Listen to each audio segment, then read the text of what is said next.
Deuteronomy 25. When people have a dispute, they're to take it to court, and the judges will decide the case, acquitting the innocent and condemning the guilty. If the guilty person deserves to be beaten, the judge shall make them lie down and have them flogged in his presence with the number of lashes the crime deserves. But the judge must not impose more than 40 lashes.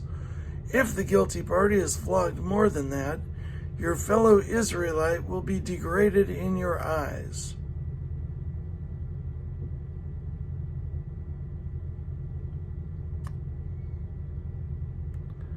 Do not muzzle an ox while it is treading out the grain.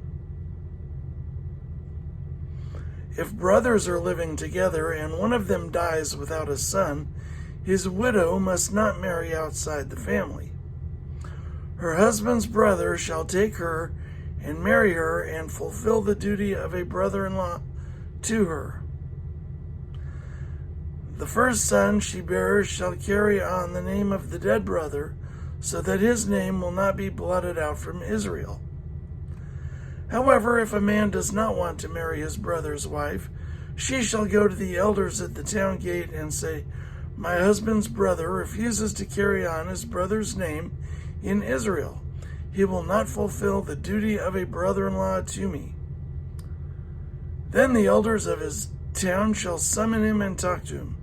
If he persists in saying, "I do not want to marry her," his brother's widow shall go up to him in the presence of the elders, take off one of his sandals,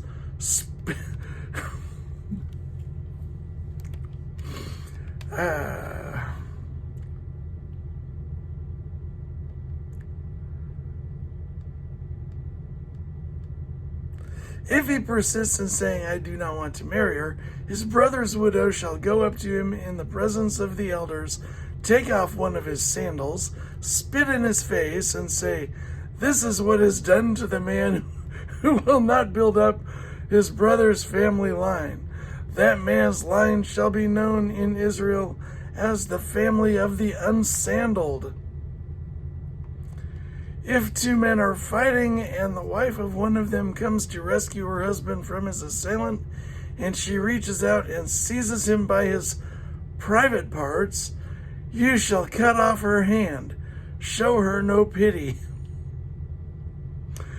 Do not have two differing weights in your bag, one heavy, one light. Do not have two differing measures in your house, one large, one small.